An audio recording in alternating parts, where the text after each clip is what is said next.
To my YouTube channel. So today we're learning how to check your Windows 10, 11 or any version of Windows specification. So let's learn how to check our PC specs on Windows 10 or 11.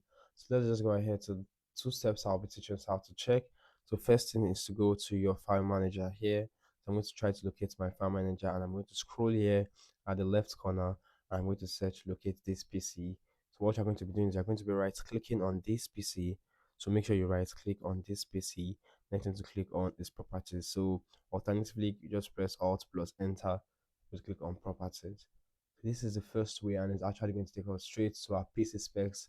And you can see here, this is the storage, this is the graphics card, this is the installed RAM 32 gig RAM, and this is the processor. So you can see that here, if you scroll down, you're going to find the name of your PC.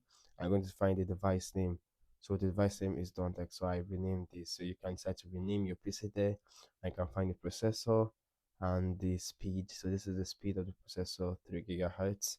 Then you can find your device ID or whatever. So if this is one method, let's go ahead to get the other method. The other method is just simply going to this, click here on your Windows icon, open your settings, and once this is loaded, then just go ahead to locate system. After system, you scroll down, then you locate your about section. So once you click on the about section, you're going to actually find your device specification here. You can also see the version and the edition and everything. This is how to do this. Like and subscribe to my YouTube channel. Thank you very much.